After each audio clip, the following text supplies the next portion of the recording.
Thank you for joining us tonight. I appreciate you giving up a Saturday evening to come in and fellowship a little bit with one another and hear some of the projects and some of the goals we're hoping to accomplish in 2022. Really is a little absurd when you think about the realities of it. We've invited you to come here to hear about how you can pay money for something. But God's been good, and you've always given, and to God be the glory. Over the years, in the near 20 years now that I've been on staff at the church, and certainly for the 13 years that I've been the pastor, our church has incurred zero debt. Every project we've done, everything we've done moving forward has been paid for as it's happened. And so we want to praise the Lord for that. God's been very good. From the remodels we see out here, the building of the ramps, to the building of the concrete pad, the renovating of our property, the purchasing of buses, the purchasing of vans, the carpet inside, the pews inside, the lighting inside, the sound system inside, all of those things over the years. God has been very good to us. We have paid every step of the way as we've done it, primarily through the Vision Fund offering and the I Love My Church Sunday offering. And so we look forward to what God's going to do in this next year. Thank you for coming tonight, and I hope you're as excited about these projects as I am.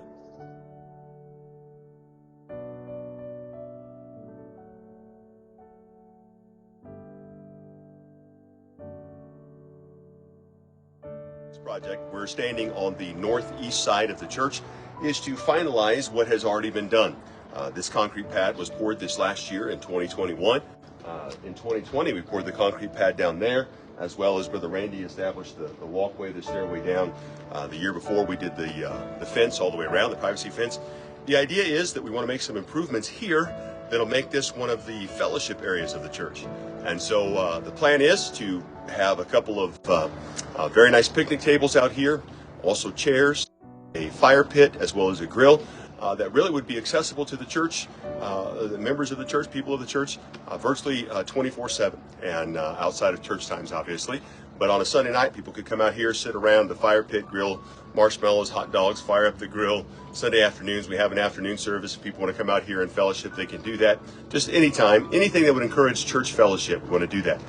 Our shed down over here that was built this last year by Brother Craig Wilson is where we will store everything with a lock and key, so folks can pull it out whenever they want it, use it whenever they want it. So just to complete, the project is completed, but just to complete the instrumentation of the project, the grill, et cetera, about $1,000 would finish that off and get us the tables and chairs that we want, as well as the grill and the fire pit for use out here. One of our other projects this year is to beautify and to correct some things on the very entryway into our property. Probably, I don't have statistics on this, but this is likely the area where most of our congregation fellowships and spends time, particularly in the summer months, is right out here in the front. So we want to do some things to take care of that. First of all, where we're standing needs a little bit of repairs. You can see we've got some cracks and things of that nature. And so we're going to start with the simplest of fixes and hope that that works. If it doesn't, we're prepared to go more and more drastic, up to and including ripping out the concrete and redoing it here. We want to take care of that and make sure that it is fully functional and a little bit more appeasing and appealing to the eye. In addition to repairing where we're standing, we also want to make some of the improvements and enhancements on the area back here. I've been receiving many questions about what we're doing and how it's doing and so forth going on. The reason for what we're doing there, the Hernandez family has been instrumental in that. They have seen what was done at West Coast Baptist College here in Lancaster, California. That's kind of our template that we're working on. Brother Hernandez has done all of it himself, and we're very, very thankful for what he's done. That project should be completed this year as well. There'll be a new veneer around the outside of the existing brick. We realize that brick is ugly. It'll look more like the church brick and be a beautified thing. There'll be a pergola across the top that'll be of a bit of a shadow in the summer months. Then there'll be stairways that will lead all the way out to the parking lot. And then when all it is finished, the stairway leading down here will receive a handrail and some beautification. Much of that, again, is being taken care of by the Hernandez family, and we're very thankful for that. But we want to be able to assist and plan with both the repairs here and then the finishing out there of some various projects and some various things. And so we're allocating $3,000 to be able to beautify the front entrance of our church. Every year at our Vision Fund offering, we always try to do something special for another church, for ministries that aren't our own. I believe the Lord has blessed that over the years. 2 years ago, we did the honoring of the faithful for pastors in our area that had been in ministry for 40 plus years. Last year we did Christmas presents for families in ministry, and both, I believe, were a significant blessing. This year, our vision goal, our vision fund offering for a project not of our church is a little bit more specific, a little bit more targeted. The First Baptist Church in Lafayette is pastored by Brother Brian Ricker.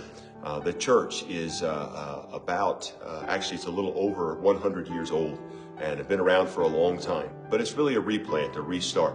When Brother Ricker became the pastor, I believe the average age of the congregation was 82 years of age. And so he had some seasoned saints, but didn't have a lot of young people, didn't have a lot of young kids. And so he's really got his work cut out for him. I appreciate the doctrinal stand and the effort that has been made to keep that church alive over the years. But because of the older membership, there's been a lot of things in the building itself that have not been kept up. And so I really, as I prayed about it, I've been super excited to make First Baptist Church in Lafayette and Pastor Brian Ricker sort of the beneficiary of our vision project this year for something outside of our church. Really would like to do two things for them. First of all, the church parsonage has zero insulation in the attic. Zero, none, nada, nip, less than nothing, zero, nothing. And so we want to take care of that for them. I rent the machine at Home Depot, Lowe's, whatever, and blow a bunch of insulation up there and get that taken care of. I believe we want to do that as quickly as possible. It may even be the very first project we do in 2022 so they can receive the benefit of it during the colder months. In addition to that, we want to do something for their church congregation. Their platform is very small. It would be approximately 1/4 the size of our platform and a much, much smaller area. But the handrail is falling off. There's some warped places. There's some areas that at the very least need to be repaired and possibly recarpeted. And what we'd like to do is we'd like to prepare to replace the whole platform if needed. We have some things scheduled where Brother Lasacco is going to go and take a look at that for them and see exactly the best way to deal with it, the best way to fix it and to help them. But we need to be prepared to cover all of the expenses. So between the helping them out with the insulation in their house and the replacement of their platform in their church, we're budgeting $3,500 up to that to help them and assist them. And I firmly believe God blesses churches who are giving churches. And as we're looking forward to moving our projects further, I can't help but think that God would bless us for helping a sister church that's just got an aged congregation and be a blessing to them. And so for our another project this year, $3,500 to help First Baptist Church in Lafayette, Pastor Brian. Our next project is really a simple one. This last year, our church gave $35,000 to the Delgado for our missionary church planter. It's good, it's fair, it's right. We're excited to be able to have given that. However, that has depleted our reserves. And so one of our projects for 2022 is to add $5,000 back into the church planter fund, the missionary fund, so that we can begin preparing for the next major expense that will come up. So for 2022, one of our projects is to save $5,000 for the Delgado family. For our big project this year, and it is a big project this year, our final project this year is to help this area here. For years, it's been the church's dream and the idea that we would build a parking lot and have it out here. For whatever reason and for various reasons, that's not going to happen quite the way we wanted it to. But we still want to move forward and make improvements. Several years ago, we were able to put in the parking pad over here. That's been a huge blessing. It's been a blessing to our senior citizens, disabled folks, and things of that nature. Made it much easier for them to get into the church. But everywhere, no matter how much gravel we put down, it keeps getting muddy. You can see the water runoff now. And so we want to start making advancements to that. So bear with me if you would. Right over here, we have our basketball court. We've had this basketball court since I've been the pastor there, and you can see that's not much of a basketball court. Yes, but it legally is a basketball court. So we've checked with the city without having to pull any permits. We were allowed to build an actual basketball court where we've already had a basketball court. And so we are going to be building a basketball court from where the pole is there, approximately 70 feet in that direction, and 50 feet wide, which will carry us about to right here, kind of in between the two sheds, the AT&T and the Verizon shed, in terms of the north-south distance. And we'll have a basketball hoop over there, It'll be marked, three-point line, free throw lines. Be a great place for our teenagers to be able to play basketball throughout the week, Wednesday nights, etc. And so it'll be a beautiful thing. We'll try to get some light to shine out there so they can use it even as it gets darker. Now, one might be asking, why would we want a basketball court? Why Why would we need to do that? Well, the answer to that is very, very simple. A basketball court is something we can legally do to put concrete down. A basketball court is something also people can park on Sunday mornings and Sunday nights and Wednesday nights. So it's not a parking space, it is a basketball court.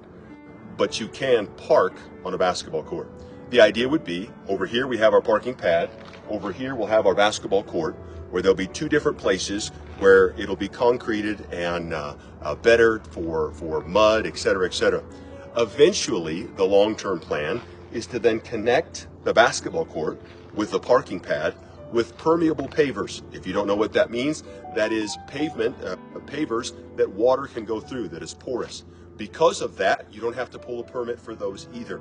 And the idea would be we would then connect that concrete with permeable pavers that would allow us then to have this entire area up here concreted. And so no more mud, no more dirt, all of those things. It would be a tremendous blessing, a tremendous help. I don't believe we'll be able to get the permeable pavers this year. That'll probably be a project for next year. The cost of the basketball court and the basketball equipment is $11,000. It's a large, large sum. But if you look at it, it really will serve a dual purpose. Our kids can play basketball on it when they want, and we'll be able to park on it throughout the week and on Sundays and Wednesdays. And it is a basketball court. I stress, it is a basketball court.